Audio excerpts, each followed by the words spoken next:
Teve início o ano letivo na Rede Municipal de Ensino de Camaçari.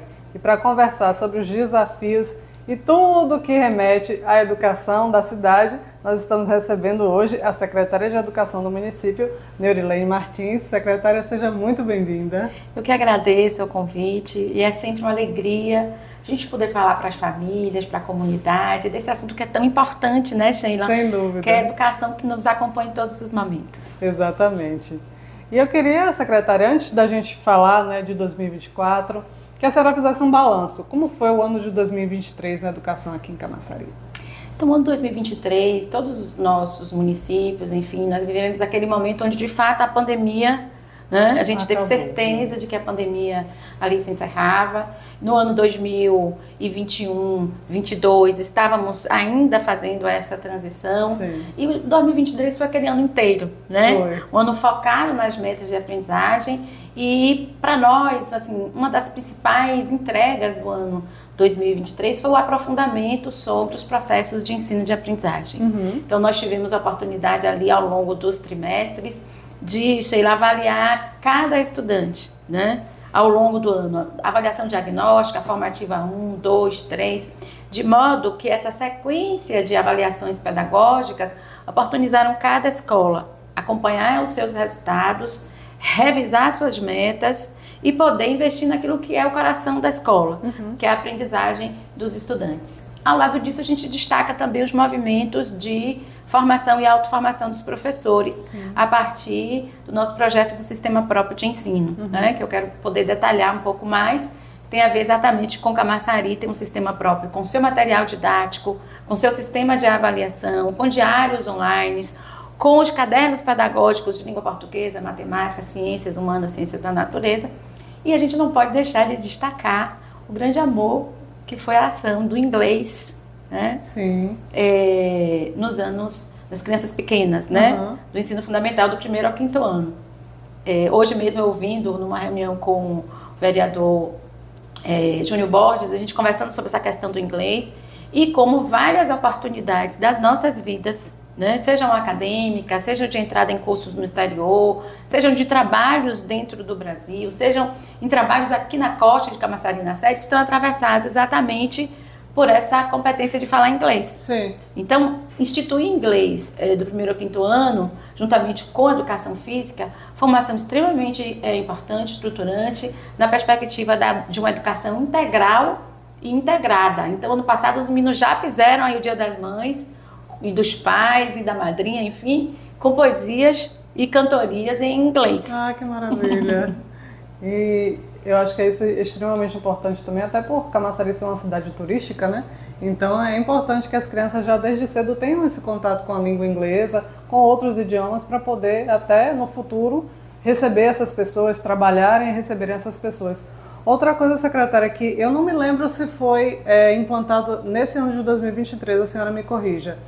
A questão que eu achei de extrema importância é o café da manhã nas escolas. Então, cada ano tem um sonho realizado, né? Quando nós iniciamos com o prefeito Elinaldo, ele colocou em nossas mãos exatamente essa meta de melhorar a oferta da alimentação escolar. Sim. Ele dizia, secretária, eu vim de uma família simples, eu sou feirante, eu sei a importância que tem a alimentação. Então, nos 4 primeiros anos, nós colocamos os integrais, né? O açúcar demerara, ampliamos a oferta dos alimentos dos nossos agricultores, da agricultura local, as proteínas. Então, de fato, houve aí um crescimento, uma qualificação na oferta. Mas, no segundo tempo da gestão, ele novamente em reunião estratégica conosco, nos coloca o desafio, então, da implementação do café da manhã. E essa experiência da alimentação escolar em Camaçari vai constituindo um programa municipal, né? Um programa municipal, porque a gente tem um programa nacional, que é um programa federal de alimentação escolar, onde nós recebemos uma verba que é uma verba complementar. Então, a verba principal precisa ser exatamente, né, nossa, da prefeitura, e o prefeito, em todos os anos, investiu todos os recursos para que essa alimentação chegasse, inclusive na pandemia. Ele não cansa de, né, nos lembrar isso. Verdade. Durante a pandemia, durante os 2 anos, os estudantes receberam o Vale Merenda em casa. E as mães iam nos supermercados e faziam suas compras, né?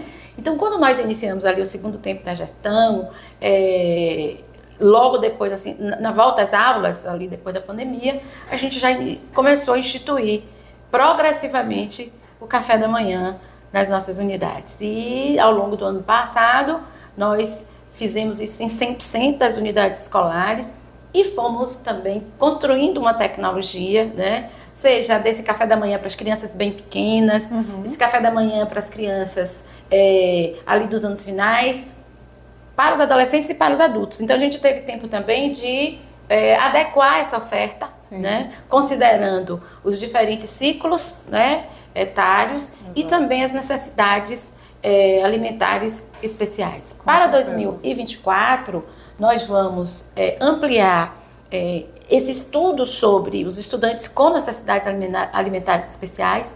Então, desde diabetes, anemia falciforme, fizemos até um seminário ano passado na parceria com o Natan. As crianças que têm, por exemplo, intolerância, né, à lactose, à glúten. Então, a gente vai avançando também nessa oferta. Lembrando que com as creches, né, então pensar na alimentação dos bebês, né, que estão ali ainda com leite materno, depois fazendo a transição para as fórmulas, depois para as sopinhas, as papinhas, as frutas.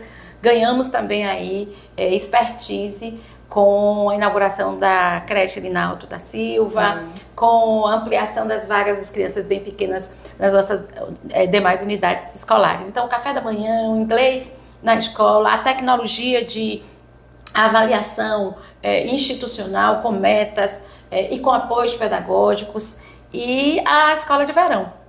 Sim, é verdade. Eu disse Sheila, você me diz na hora de parar, porque senão entra um assunto no outro. A escola de verão foi uma invenção exatamente quando a gente estava ali saindo da pandemia, né? Junto com o Brasil inteiro, a gente construiu a compreensão de que outras oportunidades pedagógicas precisariam ser ofertadas para garantir a recomposição das aprendizagens. Sim. E nós todos sabemos que nós ainda estamos nesse processo. Né? 2 anos com a oferta não presencial repercutiu na vida escolar dos estudantes. Sem dúvida. Embora Camaçari esteja incluído nos poucos municípios que garantiu a manutenção ou o crescimento do ITEB, isso de forma nenhuma nos coloca numa posição diferente dos demais municípios, né? Então, nós estamos trabalhando com o plano de apoio pedagógico, que é o PAP, atendimento das nossas crianças, tanto em turno oposto, quanto no próprio turno, com o apoio dos estagiários, né, dos professores alfabetizadores. Mas a escola de verão surge, então, como uma experiência criativa, uma experiência para engajar os alunos e as famílias. Sim. Então, fizemos ali a primeira escola de verão e as famílias estranharam, né? Mas os alunos precisam ir, e a gente foi construindo a ideia da escola de verão. Na segunda edição, a gente já tinha os pais dizendo no final do ano, olha, quero que meu filho vá para a escola de verão. Então, na escola de verão, a gente colocou o inglês, já, na verdade, antecipamos o inglês, educação física, artes, literatura, teatro, atividades externas. Os meninos foram para o Horto. Esse ano, por exemplo, eles foram para Praia do Forte. Olha! Foram fazer uma visita guiada no museu, ali no Castelo Garcia Dávila, e ampliamos a quantidade também. Fomos ampliando a quantidade, tanto ofertando para os anos iniciais, quanto para os anos finais. Então, nós iniciamos a escola de verão em 15 de janeiro, terminamos em 15 de fevereiro, e os alunos simplesmente amam a escola de verão. As questões de autoestima, de acolhimento, de oportunidades. E fazemos aí uma experiência que eu acho que é primorosa. Como a escola de verão é ofertada por polos, a gente tem experiência tanto dos diretores juntos, fazendo um trabalho colegiado, como tem nos Ensina Nova, como o encontro de estudantes de diferentes unidades escolares. Né? Isso tem criado para a gente uma inteligência que a gente vai levar, inclusive, para o ano letivo de 2024, que você vai me perguntar daqui a pouco. Né? Com certeza, vou perguntar agora. A gente já fez, né, um resumo daí do que foi o ano de 2023 e para 2024.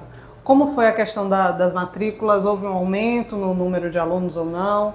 E vai ter alguma novidade, além dessas que já Eu acho que você usa um conceito importante, Sheila, que é a novidade, né? No sentido da inovação pedagógica. Sim. E a gente acabou de sair da jornada pedagógica, então eu vou começar a fazer as entregas aqui de 24 pela jornada pedagógica, cujo tema foi muito envolvente para a gente e vai apontando os nossos caminhos que a gente precisa garantir. Então, a escola, o futuro está em nossas mãos, a escola como lugar de destino e como lugar de partidas. Então, nós tivemos o professor Dr. Antônio Nova, da Universidade de Lisboa, refletindo conosco sobre esse tema, né? Nova discute muito e escreve muito sobre futuro, né? E sobre escola pública para todos. Então, foi um autor que nos inspirou muito, né? O ano passado a gente trabalhou com a ideia de reimaginar o futuro juntos, e desse ano o futuro está em nossas mãos. Então nós tivemos o professor Roberto Sidney da Universidade Federal da Bahia conosco, professor doutor Zelan Teixeira, professora doutora Ana Sueli Pinho, tivemos a professora querida Fátima Freire, né, a filha do nosso querido e para sempre, né, patrono Paulo Freire, esteve conosco para abraçar o grupo da EJA, fez uma conferência, e na conferência de abertura nós recebemos um dramaturgo aqui, um ator, né, um jornalista, um doutor, que é a Áudrea Anunciação, seu colega. Então a gente fez, na verdade, uma composição bem informativa. Trouxemos um jovem negro com uma carreira, né, promissora, que poderia nos falar exatamente sobre o seu trabalho a partir da sua própria experiência, né, como negro na Bahia, e como pensar o futuro das nossas comunidades negras que estão na escola. Com certeza. E junto a isso a gente trouxe também o doutor Natanael, também da USP, que esteve conosco discutindo as questões relativas à trajetória do povo africano.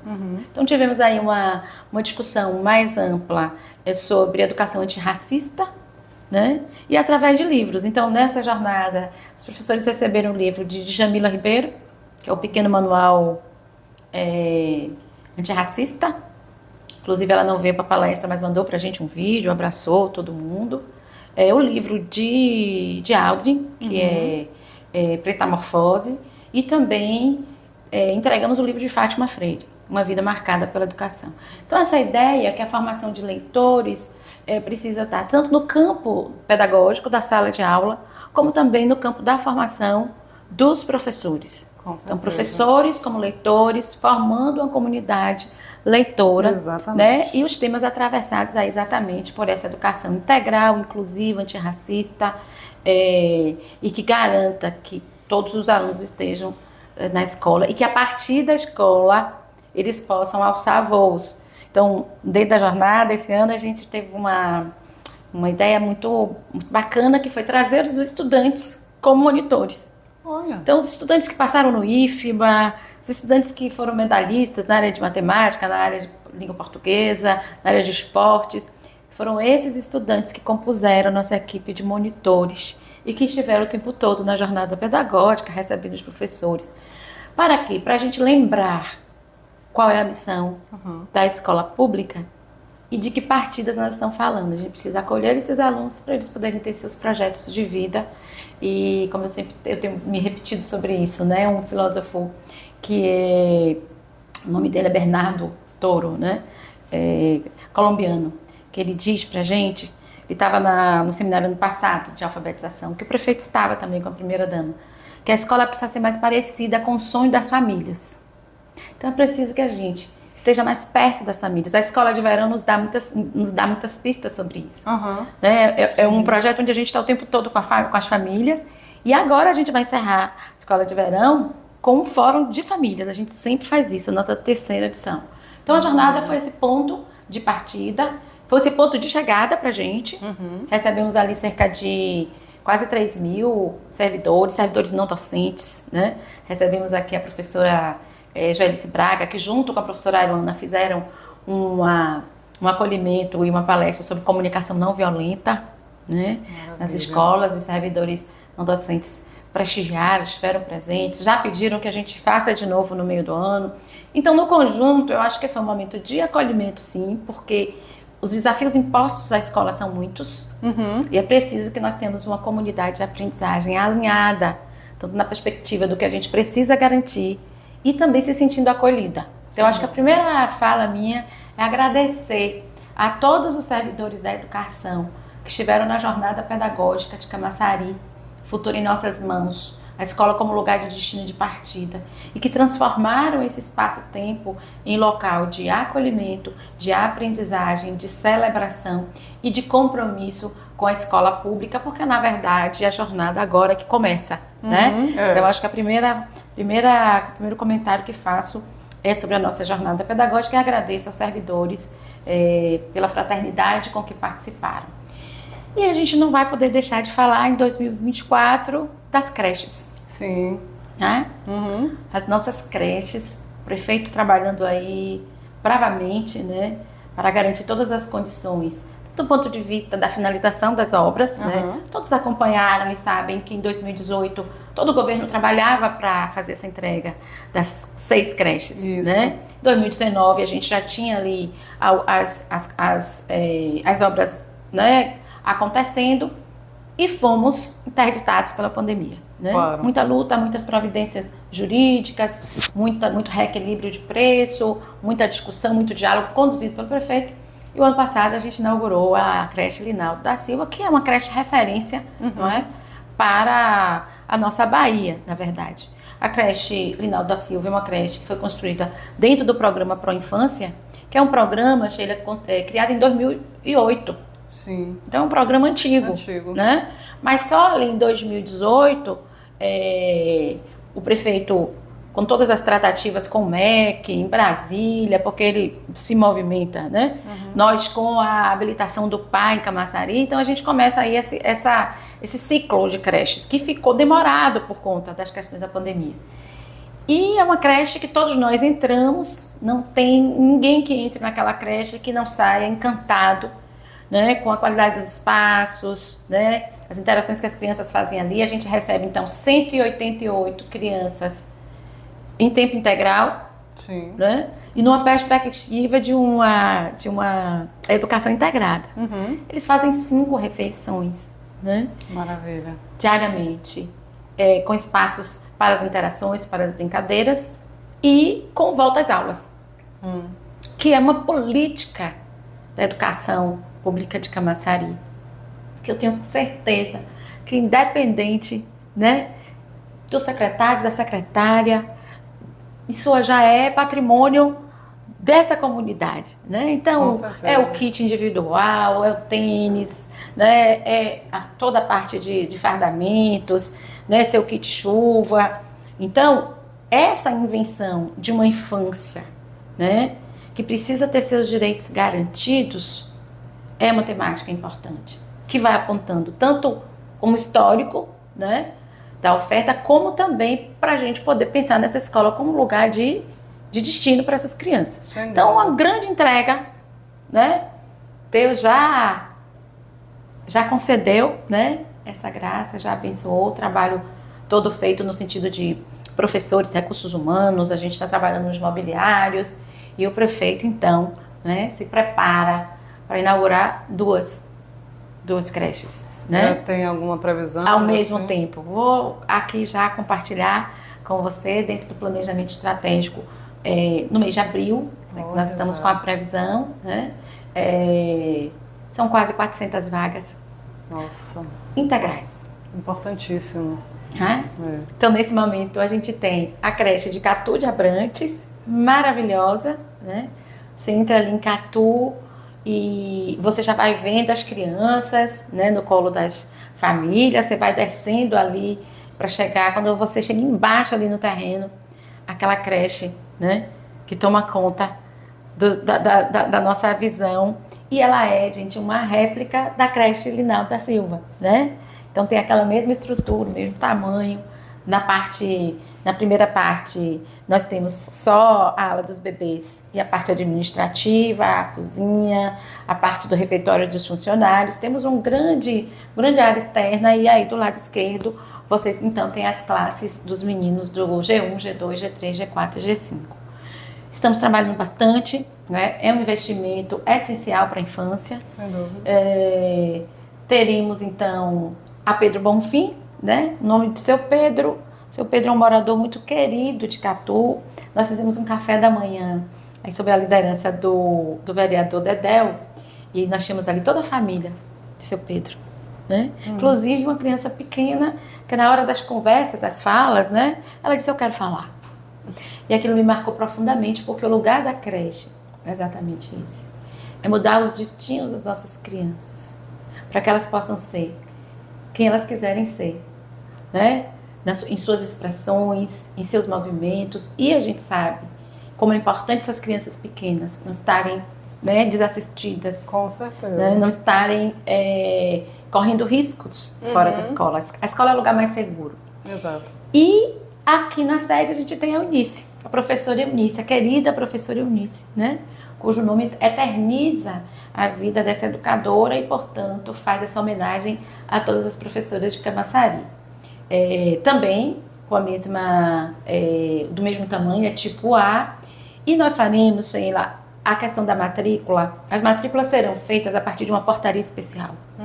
E nós iremos proceder da mesma forma que procedemos com o Aguinaldo, instituindo um comitê que envolva sedes, Conselho Tutelar, CMDCA, SEDUC, para que a gente possa garantir que sejam as famílias mais vulneráveis que serão lá atendidas, né? Então teremos período de cadastramento, análise desse cadastramento.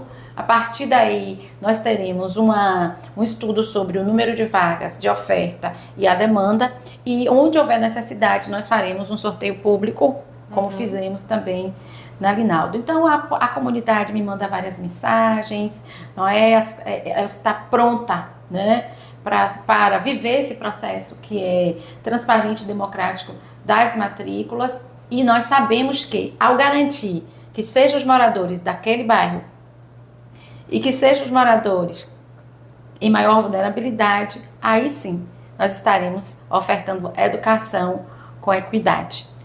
Preciso lembrar que nós fizemos um concurso, né? O prefeito determinou que fosse feito um concurso ainda nessa gestão, de modo que nós teremos aí o rejuvenescimento da rede, que temos uma rede já, né, mais com uma idade já mais avançada. Então nós temos professores que se aposentaram, nós temos também alguns falecidos, e nós temos uma ampliação de vaga real, porque a rede está crescendo. Sim. Né? Então fizemos o concurso, de modo que ao longo do ano, né, o fluxo desse concurso acontecerá e nós poderíamos receber professores, então, de carreira, inclusive os nossos cuidadores, né? Através desse concurso teremos cuidadores de carreira e não mais cuidadores selecionados pelo REDA, que é um regime simplificado e temporário.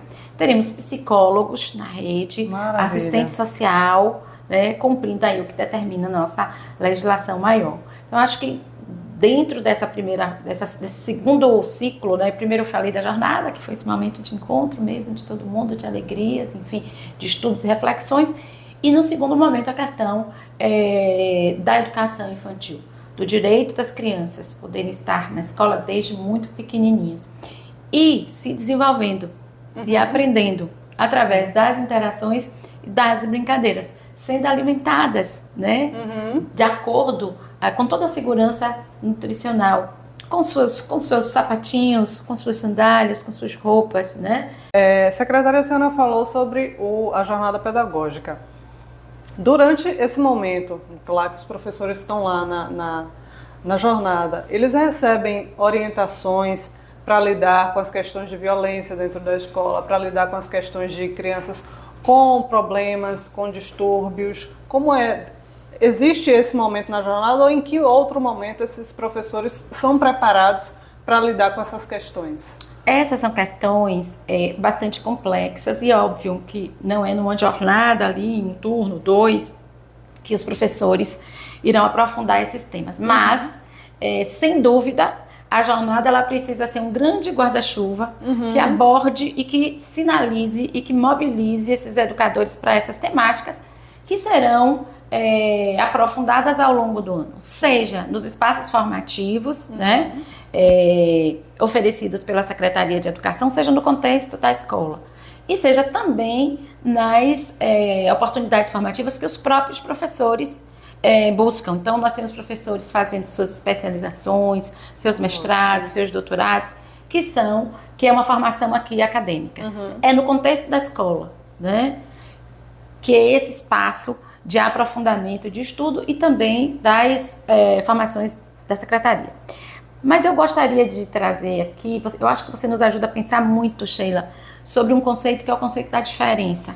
Né? Alguns discutem na perspectiva da diversidade. O conceito da inclusão. Sim. Todas as crianças, elas são singulares. Então, como lidar com as diferentes configurações, né? Seja do ponto de vista de como essas crianças aprendem e as questões muito ligadas ao seu progresso ali acadêmico, cognitivo, os diferentes estilos, os ritmos, seja também relacionado às crianças com deficiência, que são diferentes deficiências, né? E dentro de uma mesma deficiência ainda existem alguns níveis e alguns graus. Então, olhar os sujeitos. Desde a conferência, né, que foi Educação Antirracista, em prosa e verso, me lembro tanto de Dr. Natanael dizendo é preciso olhar as crianças, seus percursos e valorizar, né, todos os acervos e todas as histórias dos negros, não só de negros escravizados, mas negros que são reis, rainhas, pesquisadores, de uma cultura que é extremamente diversa e rica. E Aldrin nos dizendo também ali no final, Fátima pergunta para ele que consideração ele faria para os professores ao longo, né, para entrar no ano letivo. E ele disse, olhe cada aluno, olhe cada um, procure saber de cada um, quem é aquele aluno, o que ele vive, de onde ele vem, né? Olhe nos olhos dele. E ele fala de um lugar de aluno também. Sim. Aí a gente vem para o professor Zelão, que vai discutir as mochilas existenciais, que vai discutir o currículo como insurgência. E em alguma medida, e o Wesley está ali acompanhando porque estava na jornada inteira, a gente também, né, vai ouvir Zelão dizendo sobre isso, né? Essa singularidade dos sujeitos. E as crianças colocadas no lugar de protagonistas. Isso. De quem pensa, de quem refletem, né, de quem tem perguntas. Aí a gente vai lá para a educação infantil, que foi Mariana Evangelista, que veio fazer a formação dos professores. E ela também fala sobre isso, né? De não sermos professores da educação infantil, que é para cuidar de controladores de corpo das crianças. Tem que ficar sentado, tem que não. Ela diz, nosso lugar é justamente o lugar de garantir que essa criança ela possa ter autonomia. Então, de diferentes lugares, né? Fátima Freire também vai falar sobre isso, né? Ela vai dizer, olha, às vezes os professores, nós temos perguntas que não é o que a gente pergunta para dizer o que a gente sabe. A gente não pergunta para perguntar o que a gente não sabe. Então, para a gente ensinar essas crianças que elas tenham perguntas, né? Que elas se coloquem do lugar de quem está investigando o mundo e sejam respeitadas nos seus processos, a gente adulto também precisa fazer a mesma coisa. É como a senhora falou, cada aluno é individual, cada pessoa é individual, então não dá para tratar uma turma inteira como se todo mundo fosse igual, porque não é assim. Né? Exatamente. E uma aula pública que o professor Novoa nos dá, ele já esteve conosco várias vezes e já confirmou que estará novamente no meio do ano. E a gente não solta a mão de vários curriculistas que estão nos ajudando ao longo desse tempo. Que na verdade, não é a gente como professor na sala, você ensinar a cada aluno como se você estivesse fazendo uma aula individual. É sobretudo você, a partir do que você observa, dessas características, você poder colocar essas crianças trabalhando. Né? Então não é aquela aula transmissiva, né, das cadeiras enfileiradas, onde o professor fala o tempo inteiro. Então é preciso constituir, obviamente, momentos, né, desta fala desse professor, de sistematização, mas momentos onde essas crianças elas estão interagindo. E a gente pode observar isso, cheira desde as crianças muito pequenas, né? As crianças aprenderem a interagir, dividir um espaço, a dividirem um brinquedo, né? A brincarem trazendo as brincadeiras e as fantasias, né? Os diferentes papéis que elas vão desempenhando, desde a educação infantil até os maiores. Então, é preciso pensar nas individualidades e nessa composição de grupos de trabalho para que as crianças possam, na escola, produzir, fazer, apresentar, discutir, né? Que é muito diferente daquela visão mais positivista, individualizada, de controle do corpo, de todos fazerem tudo ao mesmo tempo, sempre da mesma forma.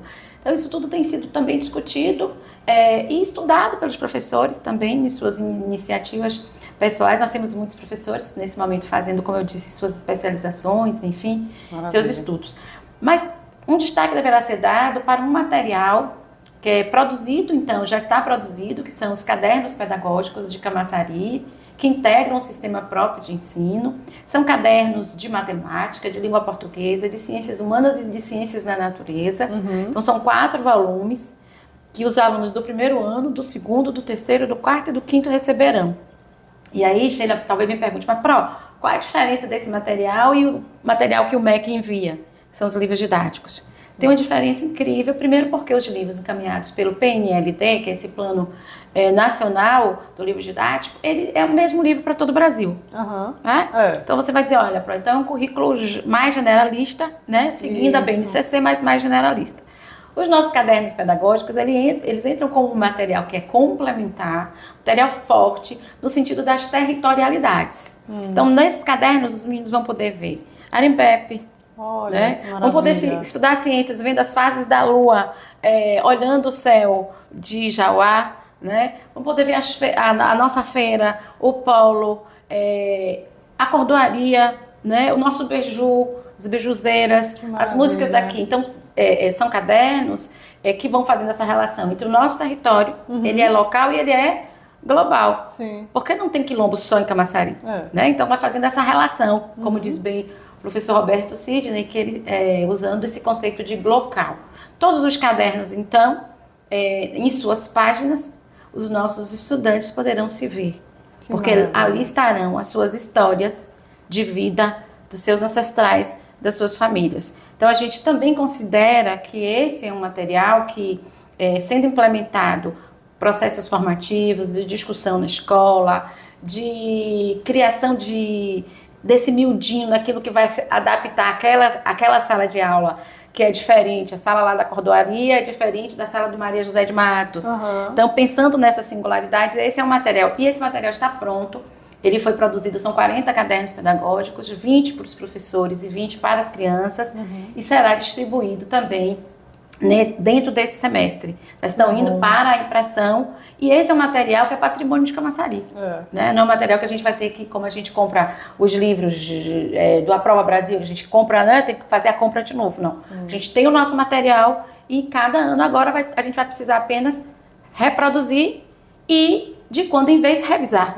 Então, aí a gente tem sistema próprio com os cadernos pedagógicos, com o sistema de avaliação municipal, para a gente não ficar dependendo só do SAB, do SAEB, e a gente ter nossa própria avaliação municipal, as cadernetas online, os referenciais curriculares revisados. Então, todo esse material também, material que será entregue agora no primeiro semestre, fazendo parte do que você me ajudou a chamar de inovação pedagógica para o ano 2024. E o material da educação infantil também está sendo produzido, né? Nós temos 2 parceiros, o Alfa, que é a empresa parceira na produção do material da educação infantil, e o ICEP, que é o parceiro para a produção do material dos anos do ensino fundamental. Então, teremos aí, daqui a pouquinho, boas entregas e que serão patrimônio, né, da educação de Camaçari. Maravilha. E dentro disso tudo que a senhora falou, secretária, eu acho que eu tenho que readequar a pergunta que eu tinha elaborado, que era o que tem sido feito para evitar a evasão escolar, mas eu acho que a senhora já respondeu. Tudo isso, todos esses investimentos que a secretaria, que a prefeitura tem feito, evitam que a criança até perca o interesse pelo estudo e acabe abandonando a escola, né? Sem dúvida. No entanto, esse tema que você traz, da evasão escolar, é uma temática nacional, né? Temos um programa nacional que é Fora da Escola Não Pode. Então, nós não podemos imaginar que já está resolvido. Ao contrário, quando você tem um aluno que falta aula, a gente está falando, que a gente está falando de uma escola como lugar de destino. Ou seja, todos precisam estar nela. Então, a questão da infrequência é uma questão que a gente vem trabalhando para superar. Porque você tem uma criança matriculada, portanto, está ali com a sua vaga garantida, com todos os insumos garantidos, com o professor, mas se ela falta segunda e sexta e frequenta terça, quarta e quinta, não está ok. Não. Então, é preciso, a gente vem trabalhando com isso, inclusive os nossos dados do SAEB mostram isso. Mesmo na pandemia, quando nós fomos avaliados, nós tivemos ali um nível de frequência considerado bom. No SAEB, o ano passado, nossa frequência nas avaliações externas aumentou, mas ela não chegou a 100%.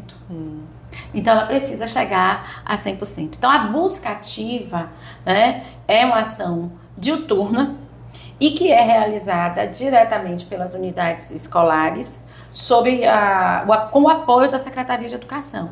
Então, por exemplo, eu tenho escolas cuja frequência beira a 95%, 96%. E eu tenho escolas cuja frequência muitas vezes oscila 80%, 85%. Então, essa é uma questão que precisa ter toda a atenção, seguir no investimento. Estamos crescendo, sim, na atratividade diária das aulas, mas existem vários cenários nas vidas dos nossos estudantes e a gente precisa chegar ainda mais perto das famílias, sim, para que a gente possa, junto com elas, avançar para que as crianças não fiquem fora da escola nem um dia. Só quando elas estiverem doentes, né? Lógico. Então, a gente conta aí, a gente quer agradecer também muito ao Conselho Tutelar, os conselheiros e conselheiras. Eu tive a oportunidade de participar do rito, né, da posse dos conselheiros de Camaçari esse ano.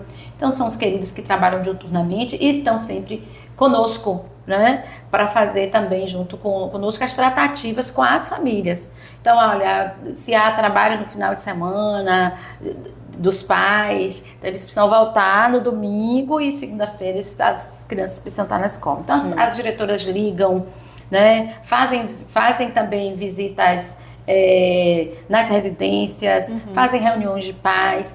E a gente tem ouvido muito as famílias para a gente entender como fazer esse trabalho melhor. Né? Como as próprias famílias também podem engajar as famílias num grande projeto, porque criança não trabalha. Então, essa questão da criança fora da escola, ela é uma responsabilidade da escola, das famílias e de toda a sociedade. Onde você encontrar uma criança, se preocupe, né? Porque criança fora da escola não pode. Se você observar uma criança trabalhando, se ocupe disso, porque criança não trabalha, né? Crianças deverá estar na escola. Então, esse ano a gente quer também fazer uma campanha mais ampliada, junto com as famílias, para a gente alcançar, né, aqueles 10%, né, Sheila? Sim. Que a gente ainda vê acontecer essa oscilação da frequência na escola. A temática é muito importante, eu vou voltar a repetir e repito em todos os lugares que vocês estiverem. Fora da escola, não pode. Perfeito. Agora, secretária, eu queria que a senhora falasse para a gente qual é a relação que a SEDUC tem com a segurança pública para evitar a violência dentro das escolas. Então, a violência, inclusive nós vivemos o ano passado, né, Sheila? Sim. Primeiro semestre ali, os primeiros meses de 2023, vivemos dias muito difíceis no Brasil, né? E um assombro geral com ocorrências de violência nas escolas no Brasil e também uma produção de terror feita também nos meios digitais, né? Que foi uma questão que a gente foi refletir muito depois na escola. Como as pessoas usam os meios digitais para causar pânico. Isso. Então, tudo aquilo ali nos ajudou a aprofundar muito, tanto os rituais de acesso à escola, né? Quem acessa essa escola, a identificação disso, né? Isso ajudou a gente, as câmeras, enfim, nos ajudou a rebordar nosso sistema de segurança, mas mais do que isso, porque a escola não é uma cadeia. Então, a escola não é para estar blindada, a escola não é para estar. Então, assim, vamos discutir também internamente essas questões. A questão da cultura da paz precisa ser um conteúdo diário nas salas de aula, que tem a ver com a comunicação não violenta, né? Que tem a ver com uma discussão sobre direitos, sobre respeito, sobre preconceito, sobre bullying. Isso. Então, várias ações foram feitas formativas. Então, tivemos palestras tanto municipais quanto nas escolas, as próprias escolas também desenvolvendo seus dispositivos pedagógicos, os seus projetos, para que essa discussão da cultura da paz ela pudesse atravessar as aulas de história, né, que estão aí, os estudos sobre as guerras mais recentes, seja com as pessoas de gênero, de raça, né, etnia, de as questões do etarismo, da xenofobia, porque tudo isso compõe a cultura da violência e das violências, né, violências físicas, emocionais, né, e culturais de toda a ordem. Sim. Ao lado disso, nós temos uma parceria que é muito cara, muito valiosa, com a Polícia Militar, né? E a gente quer abraçar aqui todo o comando da Polícia Militar, destacando a importância do PROERD. Com certeza. Né? O PROERD com seu movimento lúdico, com sua alegria, né? A gente canta aquela música, PROERD, aí todo mundo levanta, canta, tem o mascote, o leão. E todas aquelas crianças que ali estão, elas são mobilizadas para pensar exatamente na cultura da paz. Porque uma sociedade sem drogas é uma sociedade que defende a cultura da paz. Então, essa sociedade, a discussão que eles fazem, né, ajudando os alunos a refletirem sobre decisões que tirem a droga da vida deles, tem tudo a ver com uma sociedade que garante que a criança esteja na escola, garante a segurança das crianças e garanta que esses adolescentes tenham outros atrativos, outros projetos, Sim. Né, que não serem aliciados por toda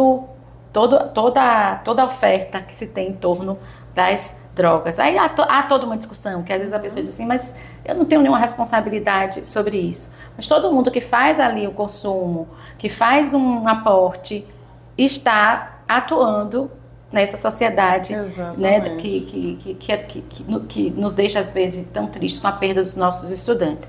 Então o PROERD é lindo, eu adoro.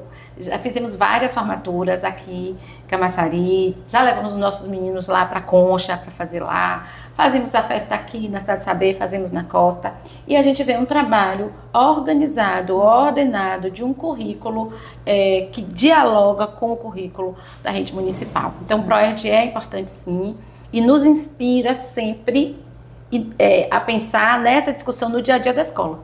E os nossos cadernos pedagógicos estão lá atravessados, né, por um currículo, que é o currículo da paz, da defesa, da solidariedade, do respeito, né, e da segurança. Maravilha. Eu já fiz essa pergunta, mas a gente conversou tanto que acabou a senhora não respondendo sobre a matrícula desse ano. Nós estamos, então, num período chave da matrícula, né? A gente começou ali com o primeiro momento, que foi a confirmação da matrícula pelos estudantes que já estavam nas unidades escolares. Depois, a partir ali do dia 5, a gente iniciou já as transferências internas.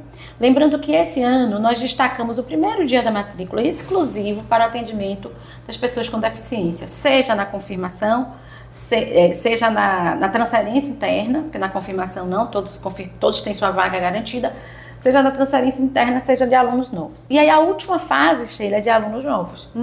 Então essa é uma fase que é sempre uma luta, né? Eu estou com o celular ali de plantão, então aqui eu já vi que tocou algumas vezes. Nós somos uma rede com um nível de atratividade alto para as famílias, tanto famílias dos municípios circunvizinhos, e sem contar com o movimento mesmo, a dinâmica populacional de Camaçari. Sim. Nós estamos sempre recebendo famílias, né? Famílias novas no nosso município. Então, quando a gente chega a essa altura, porque vou dar um exemplo da creche Linaldo, eu tenho 188 vagas. Sim. Quando eu abro vaga para transferência interna, eu já tenho 90% das vagas ocupadas. Porque o grupo 1 vai para o 2, o 2 vai para o 3, o 3 vai para o 4, o 4 vai para o 5. Eu abro bebês, né? Então os bebês ali eu tenho as vagas dos bebês garantidas para serem novos e algumas vagas remanescentes que ficam de um grupo para outro. Sim. Então, de fato, as famílias novas que chegam, elas têm sempre ali uma escola que elas gostariam de ser matriculadas, e a gente então vai checando a existência de vagas. Quando é que a gente pode matricular? Tem a vaga naquela escola que ele escolhe, se não, a gente vai checar onde tem vaga. Então, geralmente, né, os pais que chegam nesse período, eles precisam ter um escopo maior de opções para que a gente possa garantir que seu filho esteja na escola, mesmo que não seja naquela unidade que inicialmente você preferia. Até porque, com a oferta dos próprios alunos da rede, eu terminei o ano com 39 mil estudantes. Então, o que acontece? Eu primeiro vou matricular aí os 36 mil, porque os meninos do 9º ano saem da rede, né? E eu vou ter essa vaga lá no início. Então, primeiro a gente vai matricular aí cerca de 37 mil estudantes da rede, depois você fica aí com 3 mil vagas. Então, nossa expectativa, Sheila, são para a gente iniciando agora até o final de semana com 39 mil. Então, a gente hoje ainda não está com 39, porque quando começam as aulas, você sempre tem as famílias que ainda agora vão chegar. Por isso, a gente não faz entrega de material do Volta às Aulas agora, exatamente. A gente dá esses 10 próximos dias para a gente, de fato, compor as classes, e a partir daí a gente inicia a entrega do Volta às Aulas das crianças.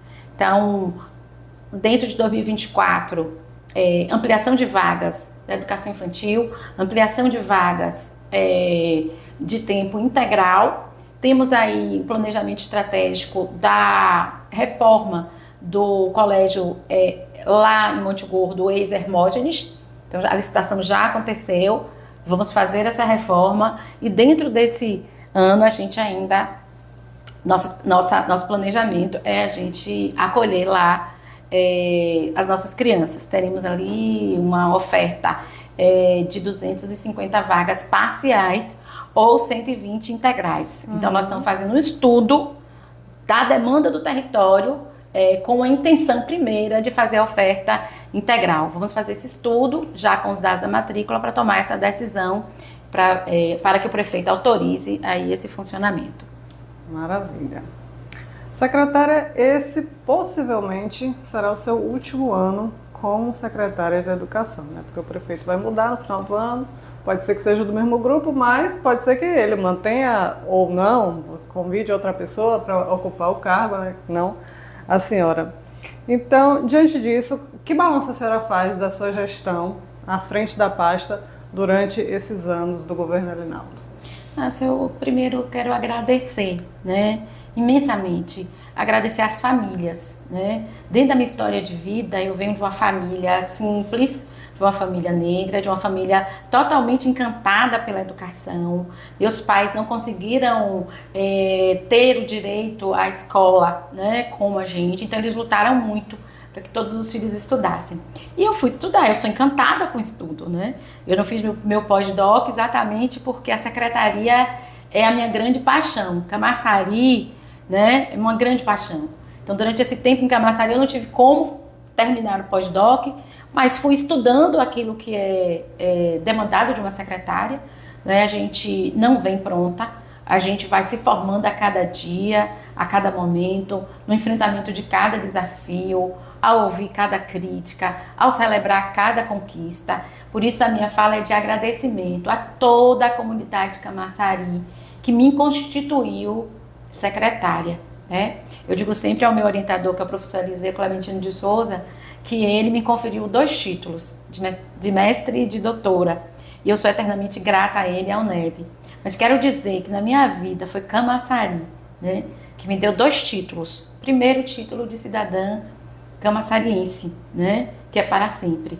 E segundo, o título de secretária de Educação.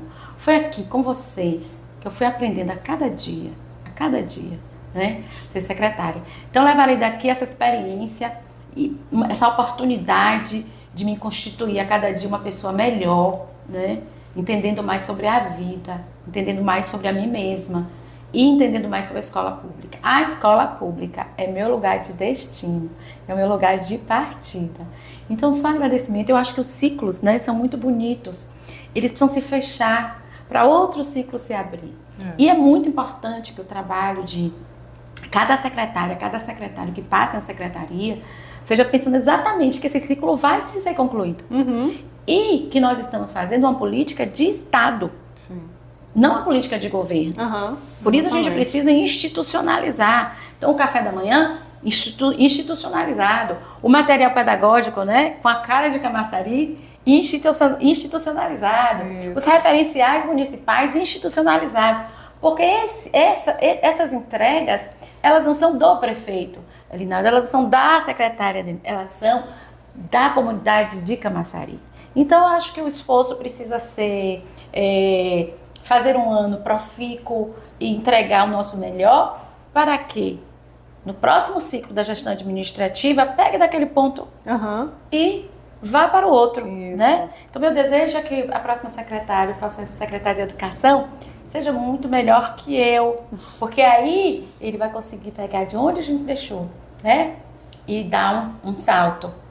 E dizer que estar com a escola pública, né, será sempre a melhor oportunidade. Seja para os alunos que ali crescem, se desenvolvem, sonham, seja para nós que somos professores. Então, na condição de professora é agradecer, é celebrar, é reafirmar meu compromisso e dizer que enquanto aqui estiver, estarei entregue e com muita felicidade para servir a você, né, cidadão e cidadã camaçariense, e os nossos estudantes que nos encantam, né, o tempo inteiro.